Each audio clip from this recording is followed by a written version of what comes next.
Hello, Twitch. We're now on Twitch. Hello, everybody, if you are there. Hello. Hello. So I should have also probably said hello and welcome to our podcast as well, because that's primarily what we are. So hello and welcome to episode 11, Beyond Double Fig. No, not Beyond Double Figures. What am I on about? Second number of double figures of episodes. You're a teacher. I can English too.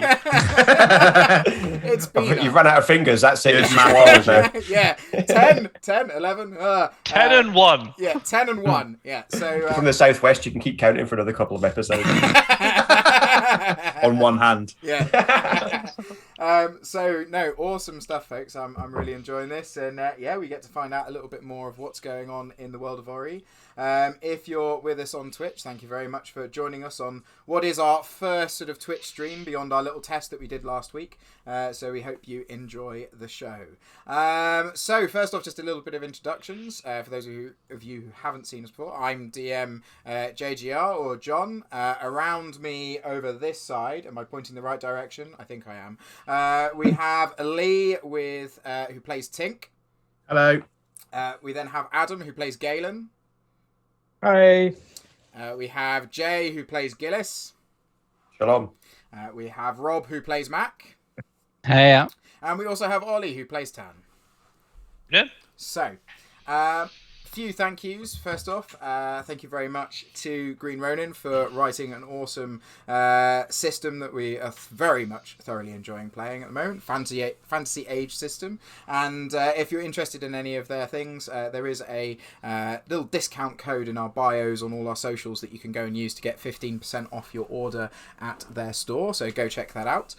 They do all sorts of stuff. Other thank yous, we have some music coming along from both RuneScape and Syrinscape, which you'll find on the podcast. And is there anybody else I need to thank?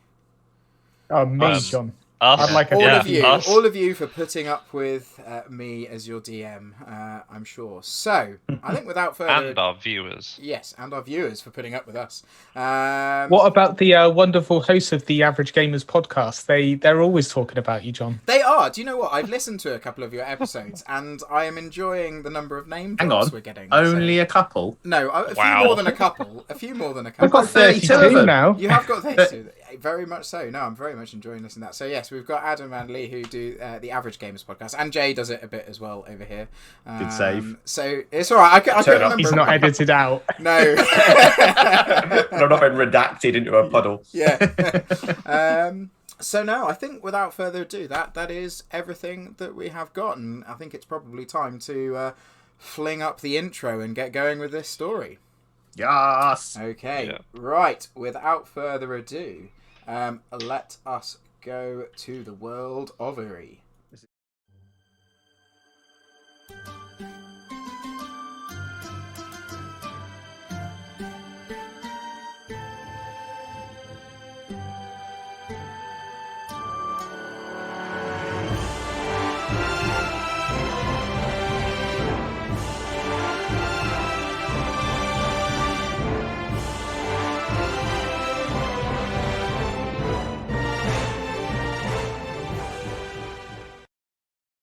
That whole film is a meme. So brilliant. Okay, and we are back. So, our group, whose only name so far is What's Our Name, Guys, has been in Marquee for only 48 hours, and well, what a 48 hours it's been. I mean, the usual admin, shopping and drinking was fun and easy enough. The group even got to see one of those newfangled machines, a train. Tink got an upgrade. Galen gave an old man some money. Mac and Tan bought some brushes. Well, all sorts of brushes for all sorts of things. Oh, and Galen, he had a bit of alone time and a nap. However, some choice actions involving a brooch and some orphans, we'll leave it at that, drew the attention of some powerful individuals. One individual in particular, now known to the group as Mr. Smith. He organised the ambush on our group and captured our heroes, and, well, wanted to find out who they were and what they knew before disposing of them. He took them to a basement in an unknown establishment. Things for our group seemed pretty hopeless. They were held at gunpoint and very much at a disadvantage. However, later that evening, they did spot a chance to take action. The drinks were flowing, the atmosphere was wild, money was changing hands at the gambling tables, and bets being placed on the outcome of the fights to come. Mac and Tan, face to face in the ring, were due to fight, and with some inspiration from Galen at the side, a brawl was started, Mac wielding Tan like some wrecking ball.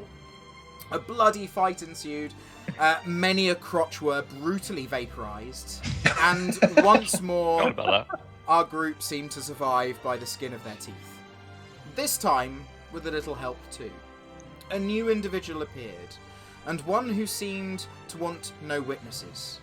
One who had the dark purple eyes of a diver. Divers being some of the most renowned warriors in the known world. With cat-like agility, she slew our group's final assailants. She turned to them, asked them to trust her, and said that she could get them to safety. Her name was Tali. She took our group to a safe house hidden away in the Portside district. She turned, locked the door with some magical words, leaving you in the foyer of this small building, making her way to a small kitchen at the side to start a small fire under a pot. The house you find yourself in is small but functional.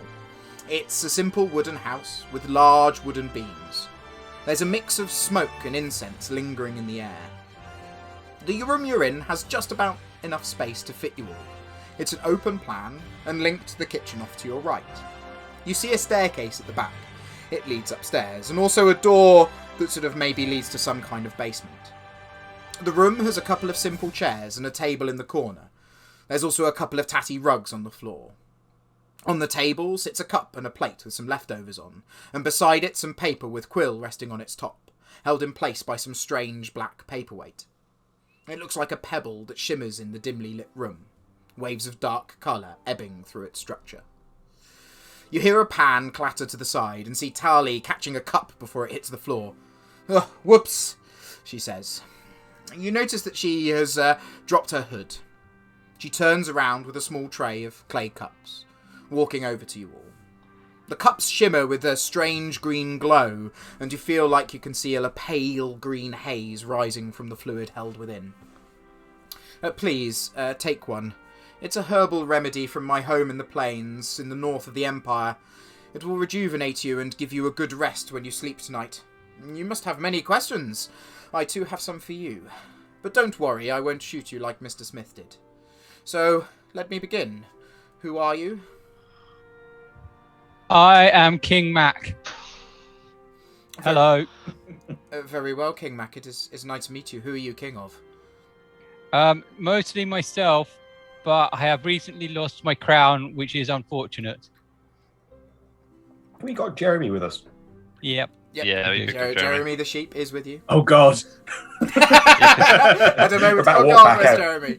Did we forget? No, because he was trained up in the kitchen, if I remember correctly. Yes. Cool. And you lost your crown. Yeah, I did not loot. It was stolen by Mr. Smith. And so once we are rested, we need to go and kill him so I can get back my crown and my scepter and my lovely brooch. Ah, yes, those items. Where did you find those? I defeated a giant dwarf and won the It's quite an crown. interesting story, and then Tink just reels off the entire escapades up until that point. Like from, it takes him about an hour. Okay, so at that point, Tink begins Gillis is to... rocking back and forward. Again.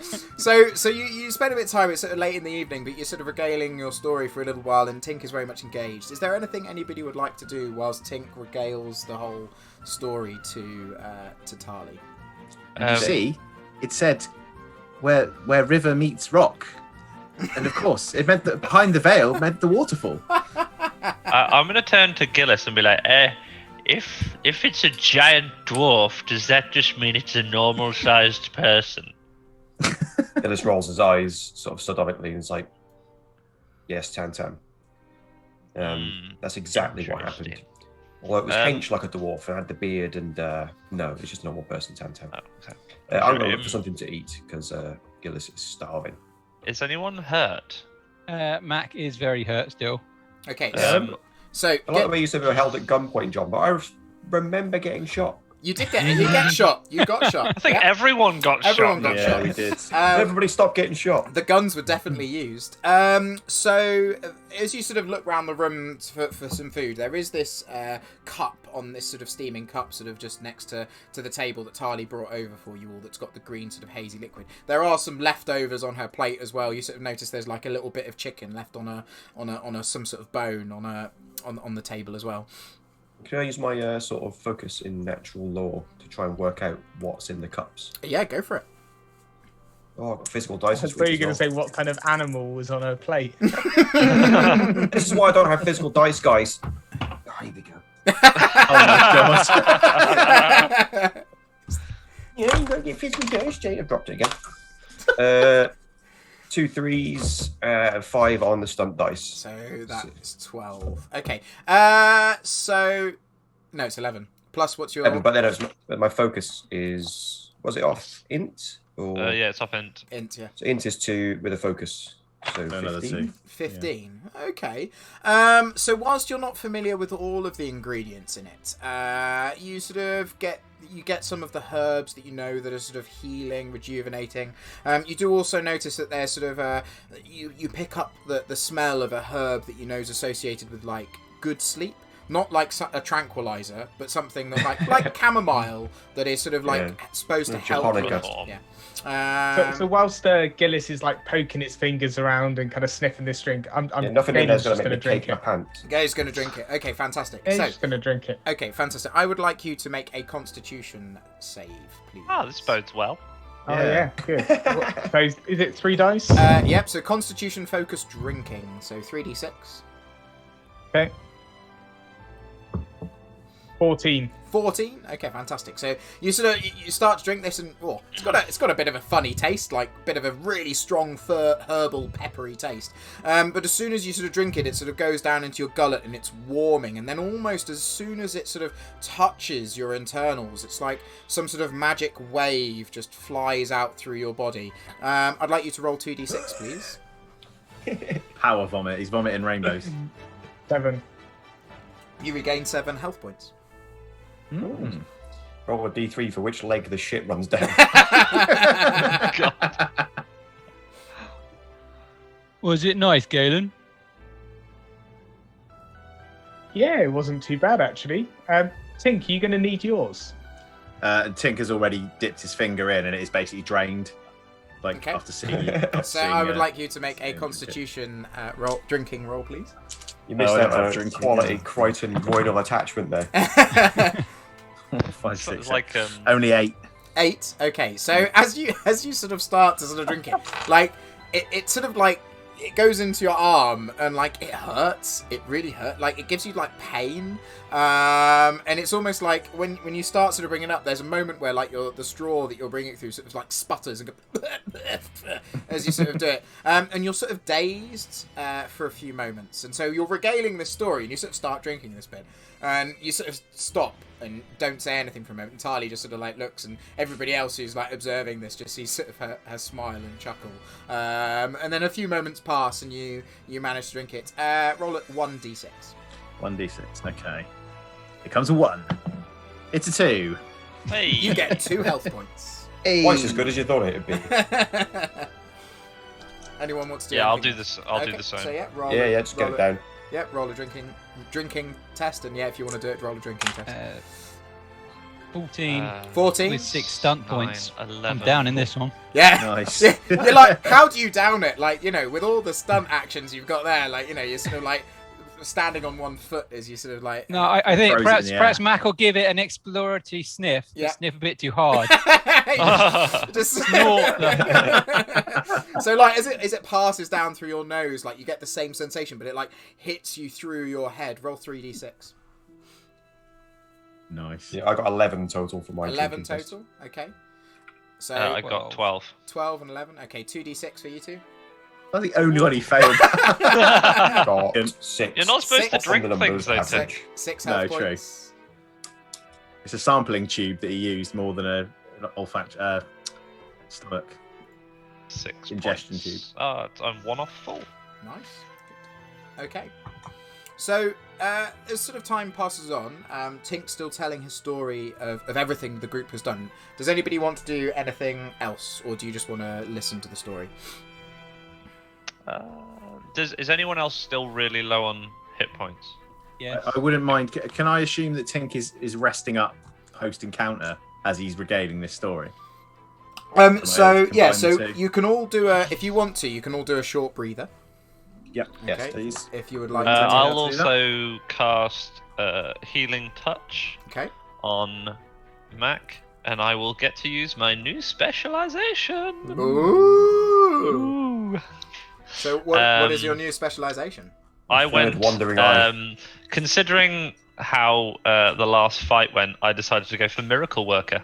Ooh. Nice. Very cool. Oh, yeah, I'm just gonna try and keep the chaos alive for as long as possible. Nice. Okay, so whilst you work out casting that spell, for all of you taking a little bit of a breather counts as a 5-minute rest. So that's 5 plus your Constitution plus your level in health.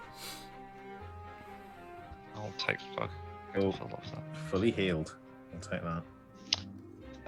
So for that was a 5, 9, 12 plus 4, so that's 16. So it's like succeeds. I'll pump 2d6 into it. So that's 5 plus 4. You have 9 extra healing points, Mr. Mac, sir. Ah, cool. I'm back up to full. Lovely. Can you I do just full do a revives there, normal is it? heal on Sorry. myself?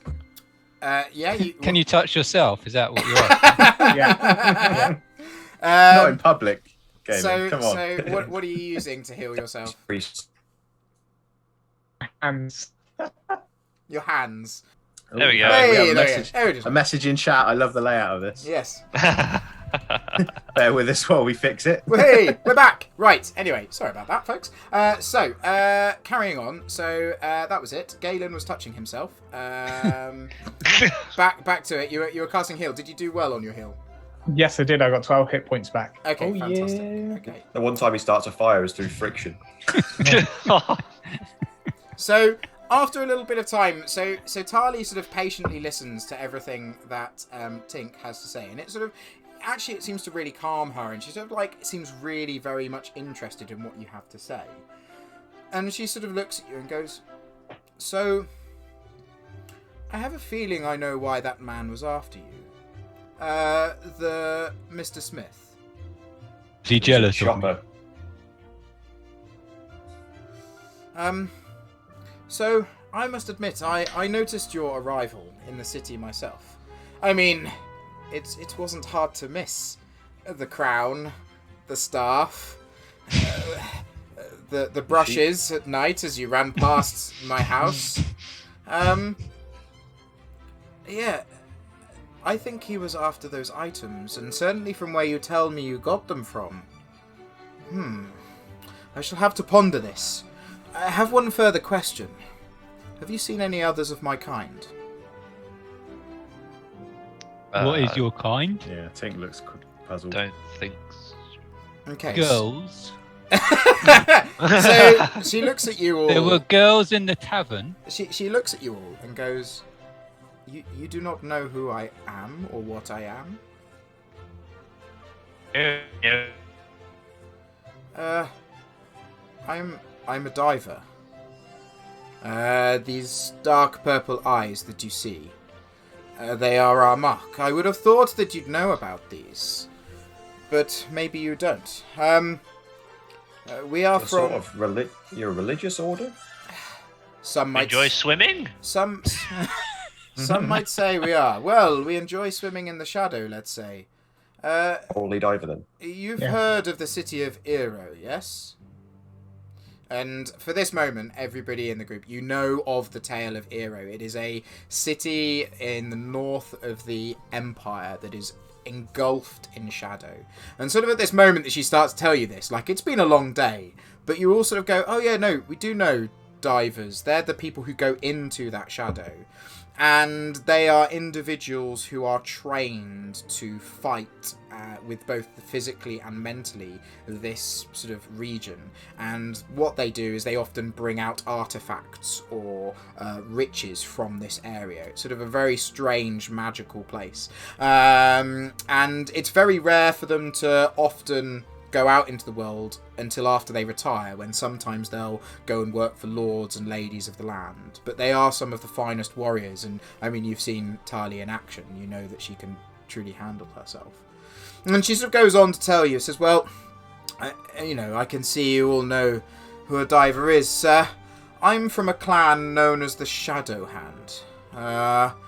And she sort of holds her wrist out in front and shows you this little image of a shadow on her wrist. And she sort of turns to you all and goes, I'm following some divers who have gone rogue from another sect. They're known as the Jade Dragon. All we know is that they're moving things around the Aurum coast.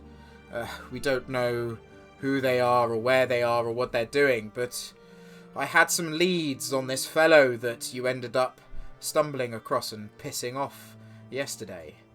I think you might find yourselves in something rather large here. But yes, this Mr. Smith, I've attached him to some group called the Thorns, some sort of criminal group of this area. And sort of at this moment, those of you who are from here, so Tink, you know instantly the Thorns. They're basically the criminal mafia of Marquis, and their name arises from sort of a bit of a piss take of the Golden Guards, who have an emblem of a thorny rose. So the criminal gang decided to call themselves the Thorns, sort of as a little a mock up to the local guards. And she sort of continues to say, and says, "I know that they're involved, but I have not been here long. Do you have any further questions for me?" Why are your eyes purple? And she sort of contacts her. She sort of turns to you and goes, "It's part of our, it's part of what happens to us when we go into the shadow. The more we dive, the more our eyes turn purple. It just seems to be what happens, and we don't understand why. The first few people would go in and return with purple eyes, and we don't know why, but it's just something that happens. Maybe, I don't know, it's the magic of the land affecting us some way, but..." Okay. Toss my What emo is it hair back like and in there? I've got to get me some of those purple eyes. And so, sort of those two questions, because, well, there's a lot of training to be a diver. It's not just about the brawn, it's also about the mind. And then she looks at you, Mac, and she goes, well, it's a strange place. It's filled with shadows, beasts, all sorts. It's almost like other planes of existence are coming in and mingling in one place. It is quite challenging to describe. It sounds like the mountains. The mountains have shadows and beasts. Is it like the mountains? It's like the mountains and everywhere else altogether. It's a very strange place. Tan would probably ask, these items that Mac had, were they from Eero? I would not know without handling them myself. But Out of character, how are we spelling Eero? I-E-R-O. I think Tink is using this time to just think back of all the Thorns don't give him any trouble because they tend to come in and he gives them an inordinate amount of gold every week to for them to ignore him. He's trying to work out what exactly is wrong with that. God, Tink's a very good businessman, isn't he? Yeah. Oh, he's loaded. He's got so much money. He doesn't know what to do with it. It's like Well, Obviously. 100 gold is nothing to him. Like, Tan has. Why are we even on this adventure? 1 silver piece and 43 copper pieces at the moment. So, if you need someone to get rid of it for you. Well, it's kind of locked away. It's like Here we go. all he has on him is like, you know. He's got so much gold, but he can't get to it. Yeah. Sorry, Tan, It's it's not the the same as random account, it takes 3 cryptocurrency days that no to- one can cash out. Where's it He's locked just away? rich on Dogecoin. Where's it locked away, Tink? Digitally. Is it in his shop? I'm not sure. No, it's probably stored somewhere. It's like, I think it's more of a comedic background thing rather than him actually having that money. Okay.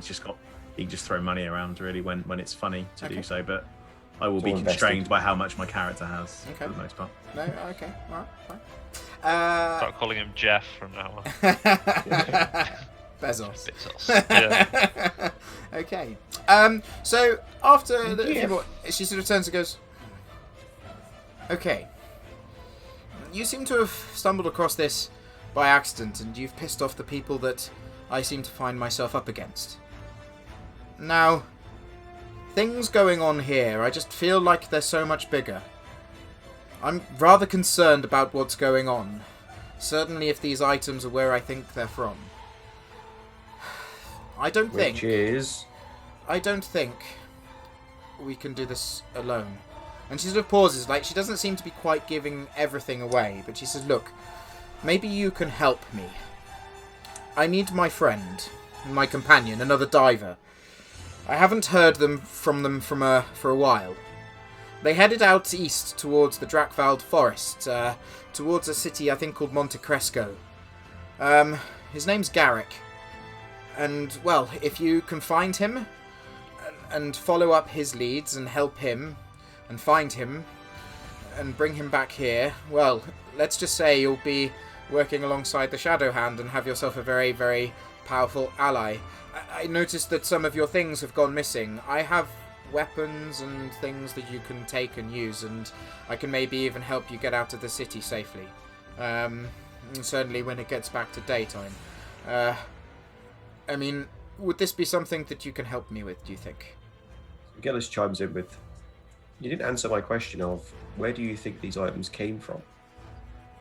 It sounds pretty ominous. I think they might have come from Ero. Ah, right. And there's part of me that is concerned about what they might be used for. What it could be, I don't know, but Owen dwarves. I don't know. Sorry, that was our character. Sorry. Making giant dwarves. So, yes, I don't... And she sort of seems puzzled and looks over to their table, goes over to the table and picks up the notes and looks at what she's written. And she puts it down again and looks up at you. Because I'm sorry, I'm distracted. So many different things at once in my mind. So yes, yes, could you help me? Well, we could, but why don't we just go and find Mr. Smith and kill him and get my things back? And she sort of looks at you and goes, I don't mean any offence, but my concern is that if these things are from Ero, and if Mr. Smith is involved in any way with the rogue divers, I very much would be worried for your safety. In no offence, I do not think even the 5 of you together could handle one diver. Hang on, what about Jeremy? Yeah. And she sort of looks and goes, 6 of you. Jeremy just gives her the eye. Forgive me, madam. Did you said you have some other armaments that we could perhaps equip ourselves with? Would you happen to have a cane that has a rapier installed in it? She sort of looks at you and goes, "No, I don't have that. I just have basic equipment that you can use." In that case, permit me to return to my shop where I have a plethora of them. And she sort of says, "Very well, I would suggest it morning, though. You don't want to go out at night, certainly after just having pissed off those guys. They're probably looking for you right now." Sensible. You killed them all. They should be looking for you. Well, let's hope that they're not. Out of character, sort of not out of character, but to the GM, did I get my headdress back and my Super cool cloak. Yes. Well, they never took the headdress off. Shoes. What about shoes though? Did we get our shoes back? No, you didn't get The your others shoes get back. the shoes. You did I not didn't get wear your shoes back. anyway. That's You alright. kind I of don't think you Phantom kind of has shoes. burnt the place Pink down doesn't. before you picked up your shoes. God damn it. So we just what stuff do we have back? So I would say that you probably, because you did a little quick sweep, you did actually get the bag of some of your things out the side. So you got sort of all of your items back. The only things that were missing that was taken from you is, because your gold was kept behind the bar, were the staff, the book, and Mac's crown. And Okay. our shoes. And the brooch as well. And your shoes. They took your shoes. Yeah. Oh, so did Tink get his rapier cane back then? No, yes, no, he didn't. That got taken. Too posh. Those. But did we get all our junk, like the tent and Yes, stuff like that was in like your bag of things. Okay. They just sort of left that behind the bar. Right. You probably assumed they were probably going to give it to some random people the next time they came in. Cool. Fair Have I got my cudgel back, which is just a stick? Yes, you've got your cudgel back, your stick back. So just to clarify, did I get my shoes back? No, you did not get your shoes back. No shoes. No shoes. No shoes for you. So this is a shoe shopping episode, is this? Yes, that's what I'm To hearing. the shoe shop. I think I've got a brush for that. If only you had a tailor. Yeah, he's not John, a- she he's not she a- mentioned not the a name shoesmith. Monte Cresco. Yep. Have I heard that before? Yeah, you have. It's an area that was actually one of the mercenary jobs. I so, thought that sounded familiar. It On the map. was. Oh, the beast killing one. Yes, That's the one that we actually accepted. it was. Yes. Realise I just called a cobbler a shoesmith. Yeah. Ting, ting, the hell is a ting. shoesmith? A clog. I put it back in the furnace. Oh, the shoes have gone. Okay. Anyway, sorry. So, Tangent. Damascus steel shoes. she does say if you would like to see some things, they're upstairs, and she sort of beckons for you to come upstairs. And essentially up here there is sort of it's like she's got a mini armory of just equipment that she seems to have gathered. So there's swords, there's some basic shields. Essentially, there's sort of any basic weaponry that you're after to replace the bits of equipment that were lost that you didn't necessarily get back. Can I presume she's got black powder ammo? Uh, Yes, she's got a couple of things like that she's got.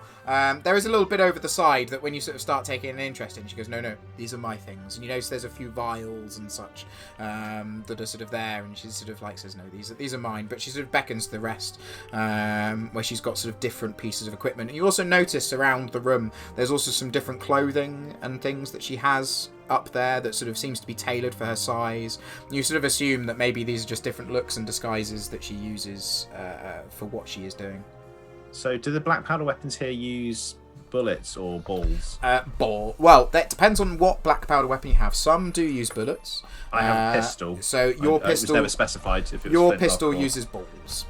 Well, okay, so Tink's going to basically spy a little hopper full of kind of musket balls, and he's just going to pick them up and he's going to start like tossing them in his mouth like he's eating snacks. So he's, like like, eating M&Ms. Maltesers. Yeah. He just refine his own balls. Like, doesn't he just produce them himself? He's got little factory inside of him that just churns out metal balls. No, they're not natural excretions that he creates. I imagine inside Would be Tinish better. robot That form would is be loads way of better. smaller robots building He just stuff.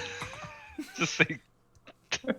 She's Just like, got he's this literally, image of Tink just there, like, oh, got to try and pass a ball now. he's like flicking them up in the air and like catching them in his mouth, like it's just Right. like he's munching on snacks. So it's sort of you spend some time. So if there's any equipment that you'd like to get, please just jot something down. That's fine. I might swap out my cudgel for a dagger. Things have been getting a lot more deadly recently. Yeah, you can The quite cudgel's really pulling Can its weight. easily do that. Yeah.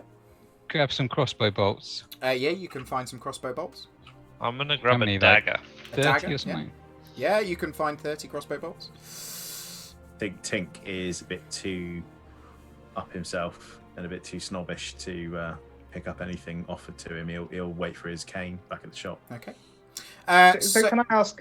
Like, what is in this for us? She wants us to go out there and rescue her diver buddy for some information to get Matt's staff and crown back. No, just to reinforce us, right? Yeah, Before she we sort go of and she get it sort of turns and says like, "Look, I can understand your concerns. If money is what you are after, I can sort you money. If information is what you are after, I could sort that out. If you want to maybe see Eero one day, that is something that I could sort out. Having a friend within a diver clan is something that would be, well, very beneficial. There's not many that get to know who we are and what we are all about. And it could open a few doors for you, let's say." Can you get us tickets on the train? I'm sure I could probably get you on the train. I mean, if you wanted to Okay. go, if you wanted to go to Eero, that is the way that you would get there. I tell you what, Tink could buy a train, like with the amount of money he's actually got, but he only ever carries whatever on him, like 50 gold or whatever. I commissioned a Only set of 50 gold. armor from the blacksmith in this area, and if she were to pay the cost of that armor for me, it's something that I'd be willing to go and rescue her friend for. Okay, she looks at you and says, "How much was the armor?" I'm sure you could negotiate the price down. Very well. I shall sort that out. You don't for remember, do you? Yeah, you don't. I shall. Don't think a price is Silver. agreed. Where did you get it from? What's that magical street you live on, Lee? Matt, think? Golden Avenue. Golden Avenue. Ah, very well. It must be Frances, yes? She's like the best yeah, in all the that's city. Ah, very That's well. it. Yep. Yes, well, when we go to your friend's shop, maybe she'll go there and sort out your armor for you too. Sounds great. Okay. Well, I would suggest that rest is maybe the way forwards now. It's been a long day, and looking at the moon, it's only a few hours till morning. But please, make yourselves at home. Sit and rest. Tink just powers down into standby mode, in the most inconvenient spot that's in everyone's way. Doesn't he? Yeah. It just sort of stands in a doorway. Now it's safe to turn off your PC. Yeah. Can Mac just have a bit of a look at these disguises that were Yes. hanging up in the weapons room? Yes, you can have a little look. Things He be washerwoman dresses and Yep. extravagant ball gowns. what disguises are there? Well, there's all sorts really. And is there anything that would in any way get on Mac's body? No. Oh, I Is really there want to anything see he a could Beauty and force the onto Beast his where you're body? both If Not really not had to. not really. No. No. Run over to the Beast in Belle's dress. Not really. No. There, because I mean, Tali's quite a slight woman. She sort of you get the. Whoa, what are you trying to say about Mac? Really? Wow. Shamed him. He's body positive. So Burger yeah, King Mac. not quite the same. Oh, not quite the same. Not quite the same physique as a 6 foot plus orc. Imagine he's like Arnie in his heyday, right? Yeah, but bigger. What are you doing? When- Why are you wearing when- my washerwoman When he, outfit? when he was born. Or like Lou Ferrigno when he was in the Hulk. Ellie Farina, yeah. So, would anybody like to do anything else, or are you going to rest for the night? I think that's it. I think Galen's pretty knackered after all he's been through over the last couple of days. I think he After needs sweating a that good musket ball out of my shoulder, I might get some kick. Okay. Just gonna check Jeremy's okay, and then I'll go to sleep. Yeah, so you sort of you cuddle up with Jeremy, and you all sort of have a little bit of a rest. As you do, Gillis, as your eyes drift shut and your body enters a state of rest, your mind continues to race. You feel your body tired, achy after the fights of the evening. Your eyes shut. Everything goes dark. And then you sort of slowly open your eyes. You find yourself sat up against the wall of the room, your companions lying asleep at the floor, apart from Tink, who stood in the doorway. The moonlight shimmers in through the window. And as you're looking, a crow flies and sits on the windowsill. It looks at you, squawks loudly, yet nobody in the room wakes, and sort of holds out its wing and just beckons to you. Like the snowman. I was thinking more like, I can show you the way. Druid carpet. It's where, yeah, cool. it's where he goes, yeah, I'm going to go, jumps out the window and bails his... It's actually Yeah, sure. just sleepwalking. Obviously, I take this as a sign from my patron and decide to follow said crow. Okay. So, how do you follow the crow? Do you walk up to the window and In the Just gonna shadows. walk up to the window. walk up to the window? Okay, you walk up to the window, and the crow then flies sort of just out towards the moon. Yeah, I'm not going to follow it. Okay. I'll fly. Yeah. Do you want to follow it? I do want to follow it, but I Okay. can't fly. So, as you think about sort of flying and following it, you do so. And you sort of like have a moment and you take a step up and you sort of like almost just glide out the window. And you sort of begin to follow this meandering journey of this crow, and it sort of leads you down towards the city. Takes you through alleyways, guiding you along. And then it lands and drops onto its 2 feet. And you do the same behind it, taking in your surroundings. You find yourself in a dark alleyway. Sort of the area around you just sort of shimmers, not quite in focus. And you look in front of you to where the crow is, and it sort of like cracks its neck and drops down, and 2 legs come out of its chest, and it drops to the floor. Its feathers turn into fur, and it turns to you as a tail appears out its back, and it squeaks and runs into an alleyway to the side. Okay. Jeremy. I'll just follow it. This seems normal. And you start to follow. Jeremy. You start What does following. Jeremy squeak? You start following the rat, and it sort of takes you down to this alleyway. And you sort of, as you walk in, you notice that along the side of the alleyway, there's sort of dead stray dogs and cats. And then you see a couple of older individuals just lying, slightly dried bodies. And sort of as you're there, these rats start crawling out and eating the various bodies and flesh that's rotting along this alleyway. And as you sort of take steps further into the alleyway, you notice that your footfall, rather than being a gravelly sound of pathway, starts to make the crunch. And you look down and you just see bone underneath your footfall. And as you look back up in front of you, there's just this sort of swarm of rats flowing over this body. And they sort of see you and turn, almost all as one. And they sort of grow up and rise. And then the rats sort of peel away, scurrying, and this large, rat-like beast, shadowy sort of shimmer to its body, just sort of turns to you and goes, "You want power, yes?" Yes. 100% No power. hesitation. It looks down and it picks up Unlimited this body in front of it, and it just sort of snaps it in half with its giant arms and just chews on it, throws it to one side, and as it's chewing this rotten flesh, it just walks towards you. Yeah, I can give you power. You serve Yes. Rook.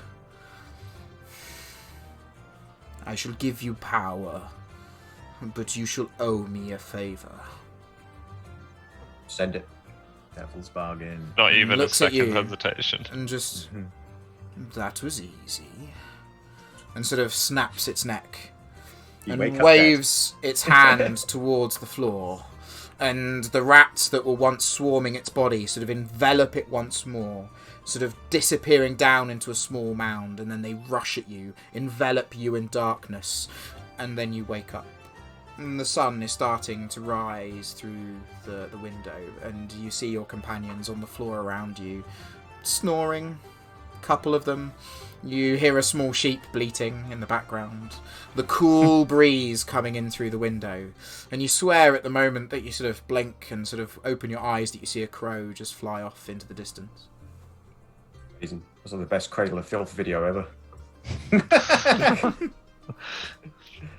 Okay. That seems like a Gillis reputable has person. just got to tuck his morning glory away. Wow. Wow. Um, the thought of all the power. Although he's starting to sort of think back to the whole conversation, and the thing he's made a bargain with, he's realised never once said that it was Rook.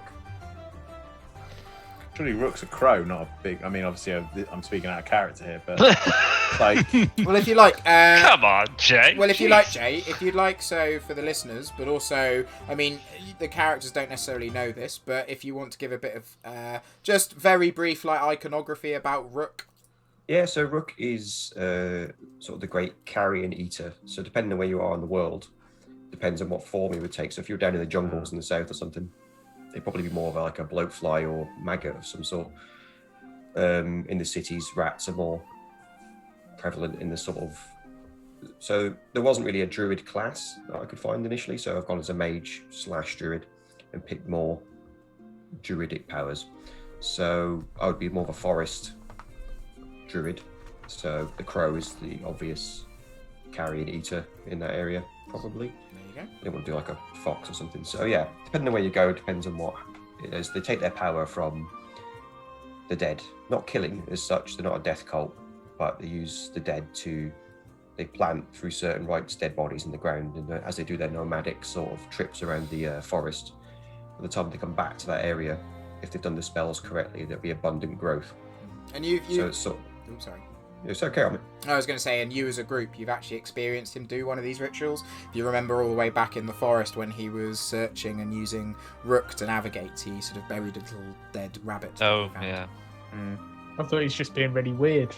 Yeah, Gillis is Nothing to awesome. do with his character. His people are sort of, if there's a massive plague or something, they're really well thought of because they'll happily grave dig, get rid of bodies under all circumstances. But they're also sort of the bogeyman when things are nice and everything. Oh, that, you know, Rook will come get you. Rook's druids will come get you to little kids and stuff. Because sometimes they've been falsely, or the radicals may actually do this, kill to get the reagents for their spells. So it's people like them when they need them, but otherwise they're shunned and sort of bodies. Okay.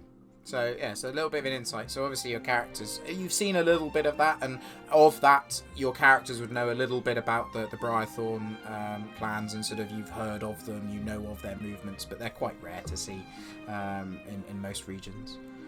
So, a new day has dawned. What would you like to do?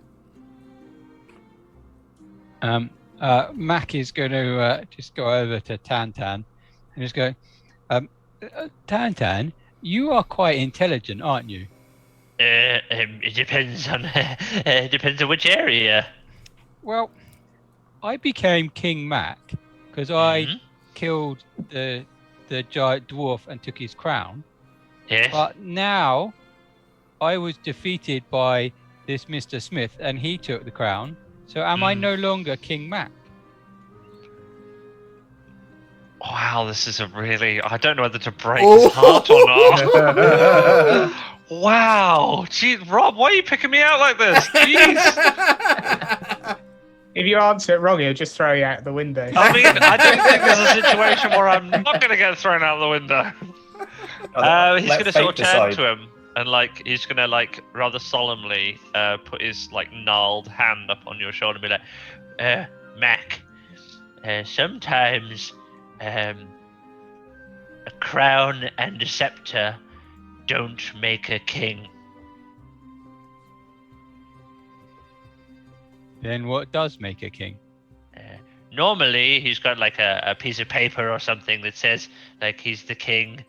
Oh, I can get one of those. Yes, or he has a queen. Then he's the I king. don't want a queen. I have had lots. I mean, or you could have another king. You can have two kings. No, I'm just okay with one king and no queens. But I need a bit of paper. Can you write something for me saying I am King Mac? Yes, sure, yes. I can do that. Do you want it like fancy and stuff? Yes, it must be fancy, very fancy. I'm gonna sort of turn and try and find Tali and be like, excuse me, and like pull on her cloak. I assume she's wearing a cloak. So you sort of like wake up and you sort of see her. She's sort of made some sort of little bits of food on bread for you, and she sort of turns and says, "Yes, how can I help?" Have you got any paper, parchment, some inks maybe, and a quill? Yes, please. And she sort of takes you over to the table and sort of gets out this little bit of parchment and gets out this little ink set and sort of picks up the quill and sort of sucks the end of it and sort of tests it and goes, yes, it's all working. Thank you. And I'm going to sit down and in my best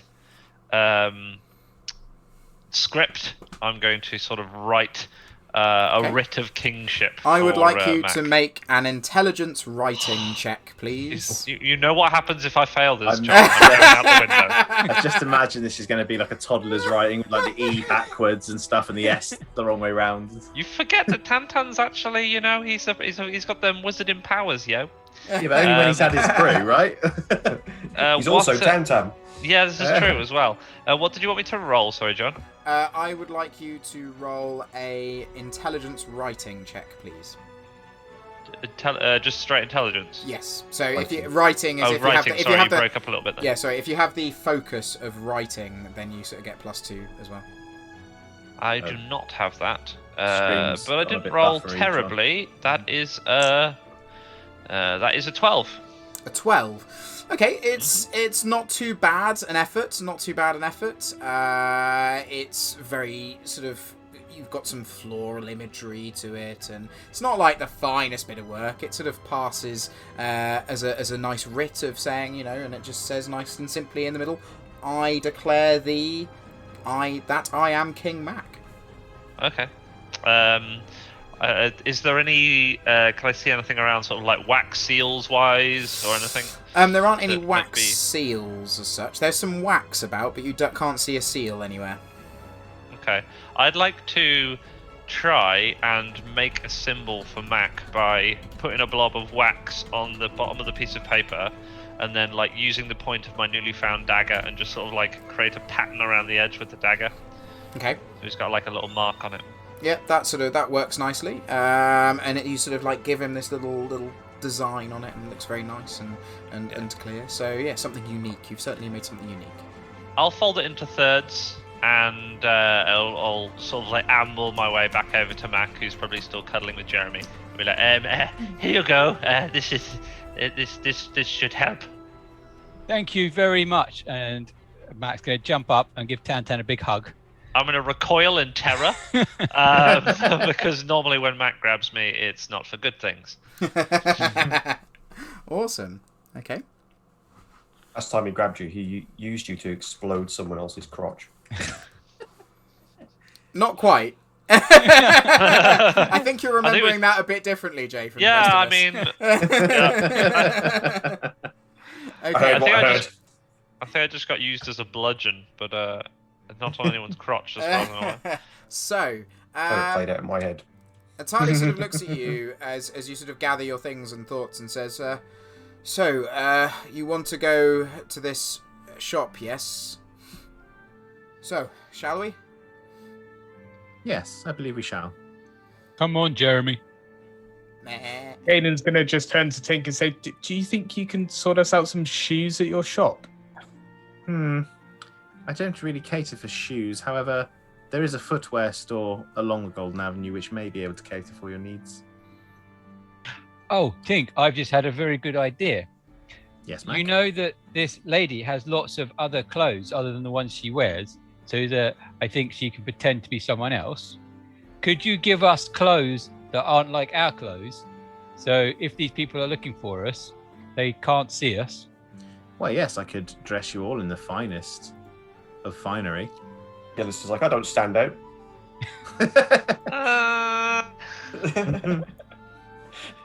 Yes, and as a favour to my compatriots, I shall allow you to wear these garments for free. That is very kind, but I think we should give you something for them. And he hands Tink a bracelet. This seems to be the only thing in his pockets. Bit of chewing gum. Following Mac's example, I am going to pull out one of my very special brushes, and I'm going to give one of my brushes to you. I think I've got a clothes brush, a hairbrush, and a shoe brush. So none of which I'm really get to an Orion. I'm going to give you a clothes brush. I'm going to give you the clothes brush. Well, That would be very helpful with him being a tailor. He will be able to use it on all his clothes. That was my thinking. I want to keep the shoe brush for my new shoes that I'm going to get. and he's kind of What's the difference between the shoe brush and the clothes brush? They look pretty similar. One you brush shoes with, one you brush clothes with. I mean, I thought that bit was obvious, but thank you, Mac. Yes. Or that left-handed screwdriver. Dink is just examining these things. He has no idea what to do with them or what to do. Yes, I quite. think I would give you something, but I have nothing on my persons of value. Yes, well, maybe one day you'll learn to light a fire. And at this moment, That's Tyler, throwing shade. you can sort of see from the tide that Tyler sort of is just like chuckling and observing you all, and sort of she's got a bit of a smile on her face. It's almost as if this kind of camaraderie and sort of bands between ones she hasn't sort of seen or experienced for a while. She's been quite tied up in whatever she's been involved in. But she sort of motions towards the door. You see her hand sort of pass over it, and she mutters some words that you again, no idea what the language is, but you hear the click of the door latch unlock, and she opens the door and says, "Please." Yeah, I think Tink will sort of confidently stride out into the morning. So, Marquis is his home, so he tends to feel pretty safe there, even though, like last night's events, he's sort of naive to a lot of like the the goings on of the outside world sometimes. Yeah, I'm going to give Tali a tap on the shoulder and say, excuse me, Tali, the drinks we had last night, was anything there potentially hallucinogenic? And she turns and goes, no, not that I am aware of. It's just a healing potion. Is there anything there that could actually make me fly? And she looks at you and goes, no. And he's just like, yes. Thanks for that. It's no problem. It wasn't the drink. And you sort of start to make your way, following Tink confidently back towards the centre of town and back towards the Golden Avenue. As you make your way towards the centre of the town, you begin to realise that the movement of people is sort of matching your own. It's as if you're sort of following a river flowing downstream. You overhear some mutterings. Apparently there's a fire. And it was all the clothes, I bet. You continue to make your way to your destination, and you begin to notice that the tension seems to grow closer. The tension seems to grow the closer you get towards Golden Avenue. The questions of where your money was stored make so much more sense now. Yeah, I know. Son of a bitch! I love it. At the point at which you'd normally see the beautiful mix of architecture found along the street that would normally dominate your view, you see a different scene entirely. You spot a crowd of people gathered around a small shop. You hear a couple of screams and yelps, but most of it's drowned out by the sound of crackling fire and snapping timber. Some people you see moving away from the scene with tears in their eyes and holding their hands over their mouths. They almost seem speechless. What would you like to do? I would like his brush back. Tink's just going to keep walking towards his shop. He's he hasn't even twigged that this could be, his place could have gone up in flames here. So he's just going to keep striding down the street as close as he can get. Okay. Do the rest of you follow? Yeah. Yeah, Mac does. Yeah. Okay. You sort of make your way through this crowd, bustling your way towards the front, sort of a dense number of people sort of at the front. You see a number of people just like staring at this sort of scene, this fire just billowing in the middle of the city.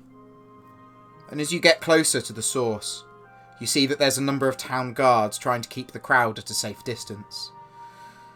Behind them you see Tink's shop, his livelihood, engulfed in the golden fury of fire. However, to the side of his shop, a slightly more shocking image. There's 2 guards looking up at the sign above Tink's shop. Hanging from it, you see trusty fellow, the Orion Tink. The Orion that Tink had left in charge. Swinging. No light in his eyes. Lifeless. And written for all to see across his brass body is a simple phrase. An eye for an eye. Made even more intimidating by the vibrancy of the dark red paint that it's written in. Building, we have the technology. Can I just point out something that, like, not even a minute ago, Tink was taking the piss out of Galen for not being able to start a fire. Oh, the irony. The karma. That was like so fast. I'm not gonna go in there with that joke. Not yet, anyway. So Galen's gonna turn around to Tink and be like, Tink, are you okay? There appears to be a ruined shop and fire where my shop used to be. How curious. Tink, that is your shop. No, my shop's in much better condition than this. Yeah, but if someone had set your shop on fire, would it not look similar to what you're just witnessing here? Oh, yes, I suppose it would. Very well. Well, I shall have to go to my house and get a cane from there. Come along. And he just kind of turns and strolls off towards the Clockwork Quarter, where his like what cabinet about is. Trusty fellow? Oh, he'll be fine. He's already like off down the street, like strutting away. He's completely like he's got absolutely oblivious to like real world. Brilliant. Trying to wage emotional warfare against a robot. Yeah, exactly. He time. has no emotion, so he's just going to stroll off. He's already making mental calculations about how he can set up a new shop somewhere else. Okay. So obviously, out of to the GM question, how are Orions sort of perceived by mortals, so to speak? So obviously, if anything happened to Tink, all of us would be absolutely ball bagged. But nobody really... is this a murder? So people are quite visibly shocked by this. The Orions that are found in Marquis, there's not many of them. There's a very small sort of handful that live within this district called the Clockwork District. Clockwork Quarter. And, they're sort of like a close-knit community, but they are sort of accepted as part of Marquis. Like, Marquis is a location whereby they are, Marquis itself is full of all sorts of different cultures, races, and different people. So sort of everybody has their worth and value to the society of Marquis. In the Aurum Coast, they are rare. So people often, like, the first time they come to Marquis and they're like, oh, there's an Orion. These sort of mechanical humanoids that are moving around. Nobody really knows about their history, where they're from. All that people know about Orions is that they are a dying race. And that they are slowly whittling down in number. So as generation passes, there are fewer and fewer Orions. And that's sort of partly to do with the way in which they create new Orions. None of you would know this, but basically Tink does, is that the way in which Orions create a new Orion is they combine with another Orion to create a new one. So basically... like in Transformers...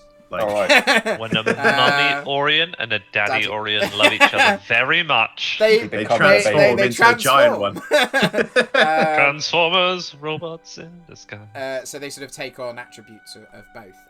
So life and death then, do they have like a spark, so to speak? Is trusty fellow dead? Yes, he seems to have no life in his... as you sort of like look up at him, like he's... that sort of light that even when Tink's like sleeping and switched off, he sort of still has a warmth and a hum to him, whereas the one that is hanging is like, whilst they probably wouldn't have killed him by hanging him because he's a robot, it's the message that it seems to be trying to give. So in terms of Orion, so like devoid of emotion completely towards their kind of race, like he's just lost. The race is dying, and trusty fellow's hanging there dead. Was that more of a Tink element than It's more of a Tink thing than Orion in general, but also they kind of like death to them isn't really, because it's kind of their kind of religion, if you call it that. It's like they're all part of like one source code. It's just like a copy of a source code into a unit. So it's like it you know, the original Orion that started it all kind of thing never really. It just gave life to these things, but it's just an offshoot of itself, a copy of itself. So Nobody really knows their history. They don't know what their sort of origins are. Yeah, but I was just wondering why people are crying and the Tink isn't. I was sort of like, yeah. So as long as I know it's a Tinkism. Yeah, it's a Tink thing rather than an Orion thing. Yeah, so Gillis is obviously massively pissed off that there's been a death that he can't feed back into the system of regrowth. Makes some banging weapons out of it, though. Yeah, he's just massively confused about the whole scenario. Okay, so Tink's... Things can die without being alive. He's like... So Tink's making his way towards his shop and sort of has just sort of moved away. And as Galen, as you sort of like are reaching over to him, to like, do you not? Tink's just off. What do you do? Mac is going to just keep following, I guess. Okay, Mac's going to follow. Yeah, we'll need to get some shoes at some point, and this is the armourer. But and Tink kind of overhears this. He's like, "Oh yes, the footwear, the locker of shoes is just a bit further up the street, as I recall. Now bear with me, I'll be right back while I fetch my cane." Okay, and like around then. I don't think it's not very far. I would assume. No, it's not too far. Is anyone going with you? I'll go with Tink, just because if they know where he works out of, they might know where he lives, and he might still be in danger. Okay.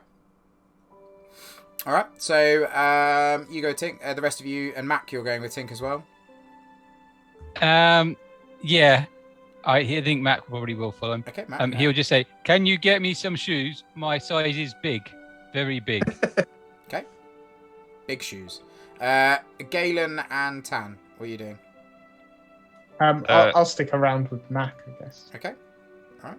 If everyone else is joining, then I'll be like, I thought we were going to get shoes. Okay, let's go. Okay. And he'll just tag along. Okay, so you all sort of make your way towards Tink's home in the Clockwork Quarter. Got it right that time. And sort of as you meander yourself around, I would like you all to make a perception check, please. Ooh. Is this any particular focus? Seeing, please. And Mac, if you like, you can do a smelling one. Good. I'll do a hearing one. I've got focus in that. No. Okay. Well, that's not bad though. If you have a focus, do you have +2? +2. Yeah. Okay. 14 for me. 14. That was still lame. That was 10. 6, 9, 10, 11. It's 13 for me. 14. Okay. 16, 3 on the stunt dice. 16. Nice. Okay. So 16 the highest. Yes. Yep. Okay, cool. So as you make your way sort of towards the shop, you sort of like you're keeping your eyes around, you're looking around, and you don't notice anything untoward. And you sort of make your way towards the Clockwork Quarter and towards Tink's home. Tink, you get to your home. You open the door. As you walk in, your very basic little sort of room, almost in the quarter. Room cupboard. Your room cupboard. You look around and you find a cane. You pick up a cane. And what would you like to do? He's going to just make sure it's actually one that's got a rapier in it rather than just a plain old cane. Yeah. So you pick up your cane, you open it, look at the blade. Yeah, it's there. Okay, very well. Now, where were we? Tali. And she turns to you and goes, yes, weren't you getting some shoes and some armour? And then, well, should we see where else you want to go? Or if you want to leave now? Oh, yes. Footwear for my companions, of course. How absent-minded of me. Very well.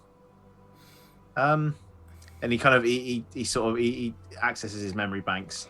Is there a nearby shop that sells shoes that isn't quite as far as the Golden Avenue? The sort of from where you are, like the Clockwork Quarter is just off the corner from the Golden Avenue, so actually it would be back on the Golden Avenue. There's Jeffrey's Shoes. Does anyone make clogs? Jeffrey might. I'll speak to Jeffrey about clogs. Yes. Gillis's plan. Because I can regrow my shoes if I need to gain a few inches. Follow me. I know just the place. And What is Tink's house like whilst we're in it? So in the Ballad of Futurama, where Bender lives, it's like he goes in and it's like a tiny little thing. Oh, I remember you Yeah. telling us before. Yeah. Sorry. And then it's like he's actually got a cupboard that is gigantic off of it. And it's like, why would you want to live in the cupboard? Does he have any knickknacks at all, or is it just completely bare? There. He has like maybe some changes of outfits, but they're all identical. They're just like, sort of bowler hat and tails kind of jackets and pinstripe trousers. Pink, what is your purpose? I am a tailor. Yeah, but to what avail? Well, it seems that was what I was created to do, and therefore I can turn a profit tailoring clothes for the most finest nobles. Well, what do you do with the profit then? Oh, I put it away in various places. For what? Well, for esteem, and it allows me to live. Why do you need esteem? Well, it's sometimes nice to be appreciated, don't you think? Why do you worry about people appreciating you? Gillis, having never been appreciated, it's like, yeah, it's massively overrated. So Wow, we're really getting some dark themes here, guys. as you're sort of having this conversation, you sort of notice that Tali looks a little bit sort of like she sort of just seems to be like looking around and sort of saying, "Look, look, can we get on and do what we need to do, please? I'm starting to feel a little get these uncomfortable." shoes. Very well, and he like lifts his cane up like one of those like tour guides on a walking tour. He's like, "Follow me to Jeffrey's shoes." Okay, so at this moment that you start doing that and sort of walk off in that way, you notice that Tali sort of turns around, she puts her hood up, and it's almost as if like when you start walking away, you sort of turn around to sort of see where she is.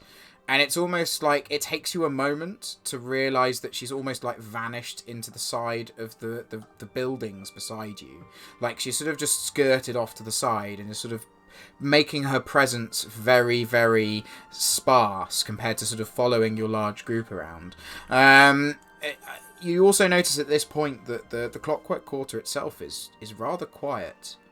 There's not many people here. There's not much going on. It's strange.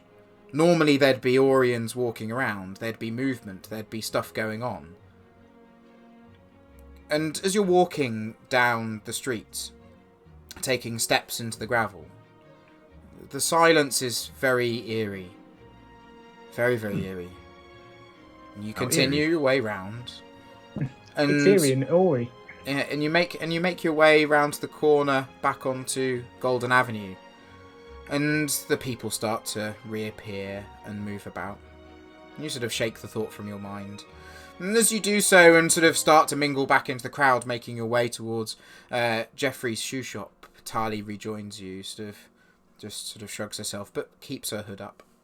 Could I roll some sort of like magic check? Would it strike me as being that sort of like awkwardness as in magical? Cast detect magic. Roll a intelligence arcana check.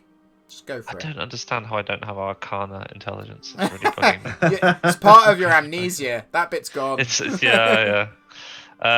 10, 12, 14. 14. Nothing really strikes you as magical or strange about this. Okay. I'm just used to it being awkward and eerie. That's my personality type. Okay, so you sort of make your way over to Jeffrey's shop, and as you sort of stride into the shop, you see there's sort of all arrays of lovely leather shoes and sort of cotton shoes onto the side, and this sort of man looks at you, sort of grey beard, bald head, and just looks up at you and goes, "Yes, hello, how can I help?" Hello there. My compatriots here would like to purchase some footwear. "Ah, you've come to the right place. This is Jeffrey's shoe shop. I'm Carl. Nice to meet you." Also it Curious. is. The sign said Jeffries, "Yes, but you are not Jeffrey. no. Jeffrey was the person who owned the shop before me. I just haven't had the size changed. Size? The signs changed." And Tink kind of looks back, and then he just can't comprehend, and he goes, my compatriots. "Yes. What do you want? Shoes, I hope. Clogs. Clogs? No." Fine. I've got to go look for a carpenter. Maybe. I could do with some shoes, some just hard-wearing shoes. I'm walking around here barefoot, man. Yeah, I know. I thought Yes. that was a bit weird when you came in. At least you're in the right shop for some shoes. We all lost our You sell shoes. socks as well? Socks? No. Yes. You need Jeffrey's socks down the road. No, that's Carl's Even better, socks. Carl's That's Carl's socks run by Jeffrey. So, it takes you a bit of time. You can kind of get whatever footwear you want here that's made out of fabric or leather. So you now have shoes again. For you all, that will cost about, depending on the grade of shoe you want. If you just want a basic shoe, it'll cost you a simple 3 silver. If you want a fancy shoe, you can pay 10 silver and get yourself fancy shoes. I mean, you could buy one if you want. Do they come in black? They come in every colour that you like. Except I'm gonna buy 3 pairs of the basic shoe. I feel like I need some backup Three? shoes. Okay, you're gonna Yeah, buy but 3 pairs of gonna basic carry That them. only cost me 9 silver, which is cheaper than one pair of the per expensive shoe. ones, right? Per shoe. All right. Per One of shoe. those guys who No, buys you buy pay shoes pairs in and sales pairs. at Sainsbury's just because it's on sale. Yeah. I get You twice the never amount of know. olives. I don't even like olives, but I'm buying them. Well, it just in case our shoes get stolen again. Like, Look at all my shoes! I've got brushes. Just throwing them at baddies. Caelan's got shoes. What sort of bad guy throws a shoe? Mum. My mum would Definitely Mac will love have, a take shoe. Mac will have Surprisingly fancy meters. shoes, I think. Are they fancy in terms of what they do or just how they look? How they look. They got a Swiss Army knife in the side of them. Go gadget shoes. A heel blade and a. Yeah, they got Heelys. How much Oh, would it even cost better. for a pair of Heelys, John? On a cobblestone running a real far. Carl, do you do engraving? Could you engrave my friend's shoes? He's King Mac. He could do with his initials on his shoes. He says, I don't do engraving. I make shoes. Oh. It's not very helpful, this shoe, you have to go guys. to Keith- you have to go to Like, Keith's bellows, engravers. those And he Yeah. sort of like, he like looks at you and goes, help! You've got no shoes. I'm giving you what? And he seems ultimately confused by all of this. Oh, I John. mean, Carl, since you've taken over, Jeffrey's shoes has gone downhill. Your standards have dropped. Jeffrey used to Jeffrey engrave. would be angry. He'd be cursing in his grave at what you've done with his shop. Who says he's dead? Yeah, well, yeah, that was a jump. He sort of looks at you and goes, no, Jeffrey just owned this shop before me. I think he's now going and doing something else that's not shoes. Socks. Maybe. I don't know. A quick one, John. Out of character. This is sort of some quasi 17th century tech level. Is it the same for the sewage? Have you been walking around human feces all day in bare feet? No, there is a sewer system in... Oh, that's all right. Yeah, there's a sewer So- system here. How much did you say it was for like a pair of like hard-wearing leather boots? Oh, hard-wearing leather boots. That'll cost you 6 silver for some hard-wearing ones. No, Tantan, I think you deserve some fancy shoes. Don't Go know. with the fancy shoes. How much was a pair of fancy shoes? 10 silver for the fancy shoes. He's gonna go. Go on, Tantan. Okay, I'll get Oh, the the shaggy peer one. Are they like Jester's ones where they like curl up round the toe and there's a little bell on them? I think his Stealth out the Two window. to stealth check. He like plays with them with a cat, like a cat, every so often.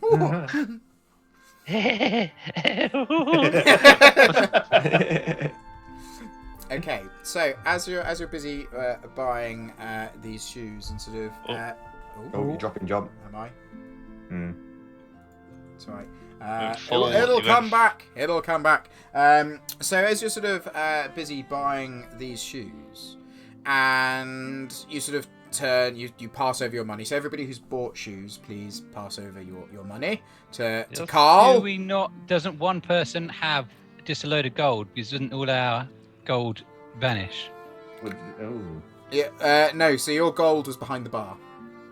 Yeah, we I've picked just up the got gold. silver. Yes. The I silver. assume we've distributed it, redistributed Yes. Yeah, you've redistributed your money. So pass off your silver to Carl. As you make your way back outside, you notice that the street is eerily quiet.